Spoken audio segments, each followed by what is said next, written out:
Hey, everybody, and welcome back to the Learning Loop podcast. Super excited here today to be talking about family engagement with Tiffany Wood. She's an administrator in Oklahoma, has a wealth of experience here to bring, and just is going to provide us some awesome answers. Tiffany, I'll let you quickly introduce yourself before I kick off my first question. Okay. My name is Tiffany Wood. I'm an instructional technology coordinator in Mid-Del Public Schools here in Oklahoma. I get to work with teachers and using technology and technology tools in their classroom in a developmentally appropriate way, and I absolutely love what I do. Yes, yes, and you're so good at it too. Like, we have to just Thank add that in you. here too. You're amazing, and everybody who gets to interact with you is like, Tiffany, she's so fun. She's just like the most exciting person ever. So we're very excited you're here, and we're Well, very thank excited just to be asking you a few questions about family engagement. We'll Okay. kick off with a pretty easy one. Why is family engagement important to you in your role? Oh man. Okay. In my role, instructional tech coordinator, families they love to see what's going on in their kids' classroom. They love to see how the teacher is teaching, but they know they can't be in the classroom.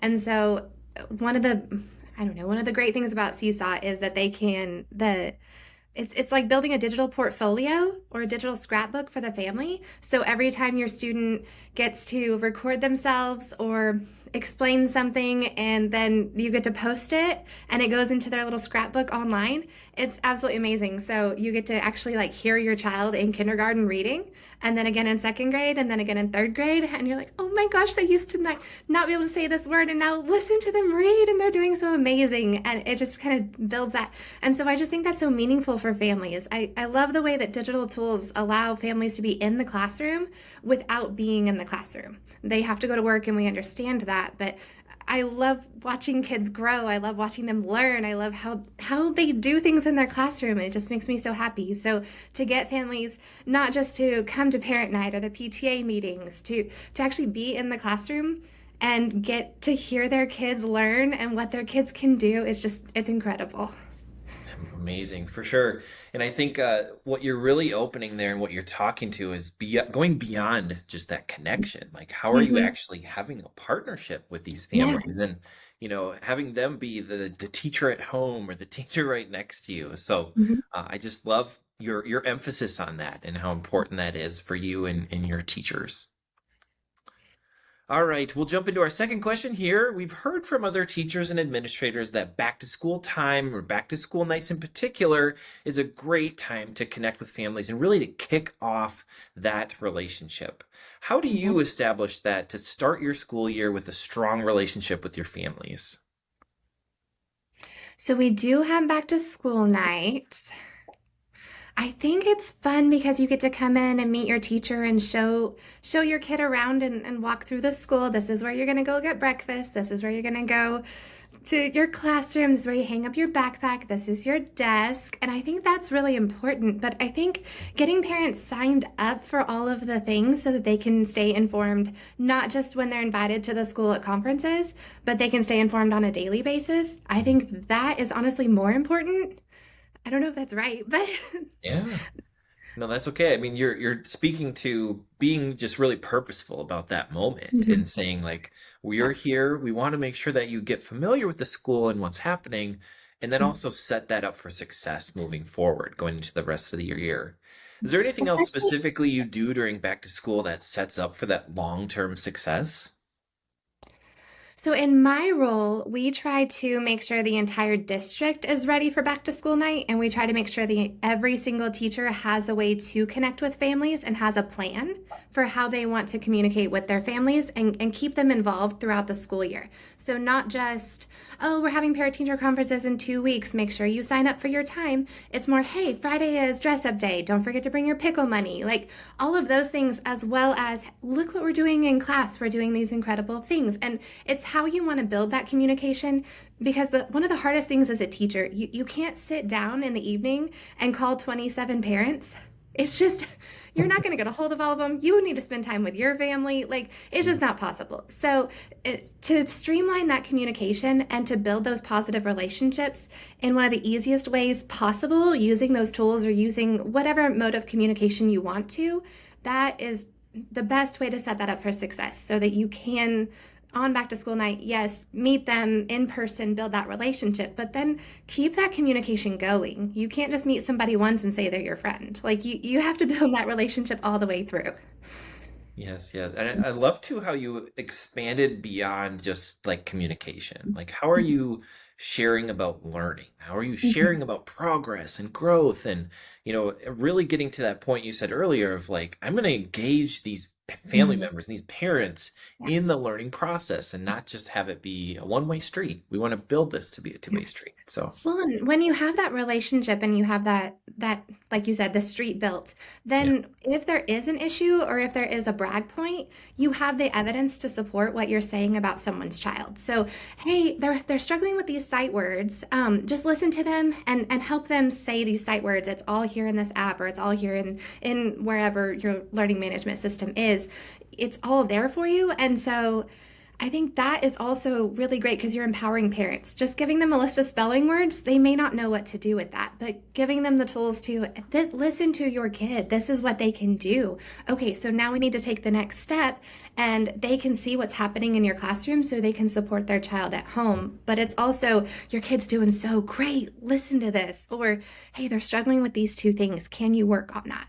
And if you already have that communication built and that communication and that relationship set up, then it's not you attacking a parent or you saying something bad about their child. It's you saying, hey, I know they can do better. Let's work on that. Yeah. I really love how you talked about and you said the word empowerment, like Mhm. empowering and giving them some tools and everything that they need to be that partner with you. So that's just an amazing mindset to have around, you know, involving families at such a deep level and Mhm. empowering them literally to be your partner in that. That's just I think so many schools should really strive for that, and so many would Yeah. benefit from that, having that be a part of the learning process, families, Yeah. teachers, students, and the community that's around them. So Yeah. that's My amazing. daughter's in daycare and Mhm. they have an app. And so they send me her lesson plan every week. And then they tell me, like, they send me pictures of what she's doing. And they ask for me to like work on certain things at home, or she should be hitting this milestone and those things like, and I love it because it keeps me in her classroom and it kind of squelches my anxiety. Like, I know she's learning. I know she's doing great. I know she's happy. I know she's eating all of her food, like all of those things. And so I get to be a part of her day, even though I don't get to see her because I'm at work. So I Yeah. feel like parents in schools, I feel like they need that too. Once my daughter starts school, it's going to be really hard for me not to be in her classroom. And I want to know that she's doing really well. And I want to know that she's growing and developing and hitting all of her milestones. And so I just think that the more engaged you are as a parent and the more teachers can engage parents, the more people you have advocating for that child. Mhm. Yeah, and being a part of their child's day. I love that Mhm. that phrase specifically is just, you can't ever trade that out for anything. If you can be a Mhm. part of their day, whether you're at work, whether you're at home, wherever you Mhm. are, I think that's every parent wants that. And every parent wants Mhm. that to go on forever and ever and ever. So Yeah. amazing. Can you share an example from your role that highlights the impact that a positive relationship with families has had? From my role as instructional coach Yep. or instructional Or tech. as a teacher, Okay. whichever role you want. Can you have any examples of just a time when family engagement really made an impact in either a student's life or in your life? A time when that was just something that it was a highlight for you. Oh my gosh, there's so many. I love my students and I love their families. When I was a librarian and classroom teacher at the same time, I I got to do car duty. Hmm. And that sounds so silly, but I absolutely loved seeing the parents or whoever would pick up those kids and getting to talk to them like, oh my gosh, I saw them in the library today. They did such a great job. Oh, did you hear them doing this? They were so fantastic. I saw them in the hall. They were walking exactly like they were supposed to. Or, oh, they had a tough day today, but here's what we did. Like, it's just, I love having those conversations because I get to brag on my kids. And that was just the best part of my day when I was in the classroom. Like, bragging on my kids was my favorite thing to do. So if I had anything positive, I would absolutely share it.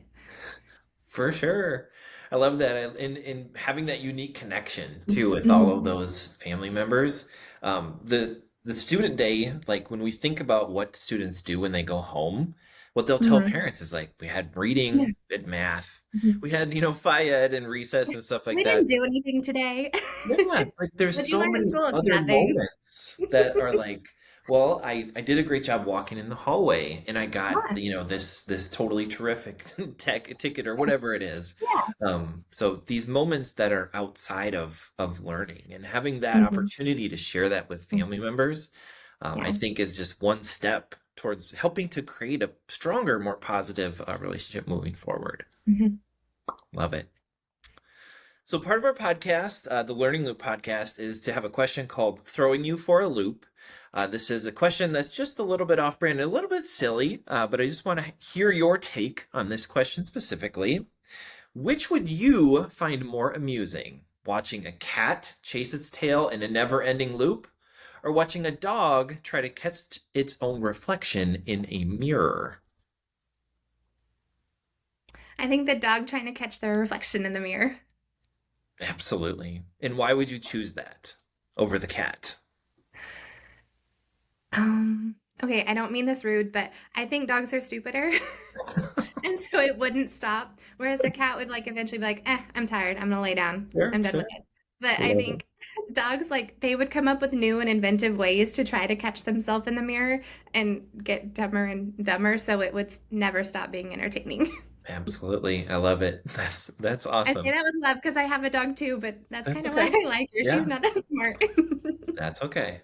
I would probably tend to agree with you, not only for that fact, but also because with the mirror, you can see much more than just Oh what's yeah. happening. You can see it from Yeah. the dog's perspective. You can see it from Hmm. your perspective and from everywhere else, and kind of get a moment to jump into their world for a Hmm. little bit versus the Okay. cat just chasing its tail. So, love it. Final question for you. Tip or Mhm. trick, and this is going to be something that just something maybe we can pass on to some people. If you're listening here, this is your moment to really take something away, an actionable piece that you can put into place potentially immediately.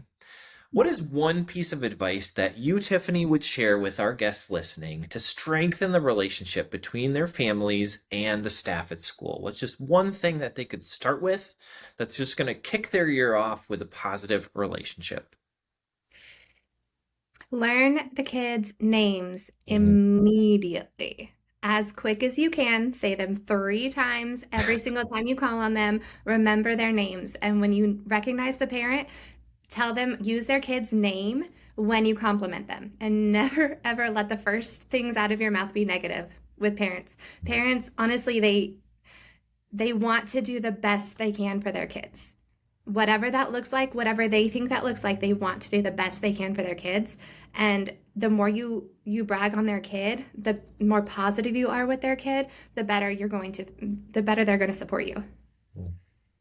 Love that. I love your framing around building that in a positive way and around making sure Mhm. that the compliments are going to go much further than potentially Mhm. retraction. And if you can build up that bank of compliments Mhm. and help to have that be your bridge to that Mhm. relationship, if there is potentially a retraction down the road, you already have that strong positive relationship that you have. And so super powerful. Great advice. And I totally agree with you in getting to know students' names. That just goes so much further for every student to Mhm. hear their own name and to Yeah. make sure that you as a teacher are emphasizing that every single day. I read somewhere that when you hear your name, it releases endorphins. And so Hmm, then you have a positive, like psychological connection with that there you person go. who says your name. And then it's always the quiet kids, you learn their name the last. It's Yeah. always the troublemakers, you learn their name first. Don't Hmm, let that be the case in your class sure. because the quiet ones will support you 100%, and the troublemakers are always going to push your buttons. So get the ones who support you on your side and learn their names. I Amazing, don't know. amazing. Spoken as a long-term teacher and somebody who's definitely a veteran in this field. I love that.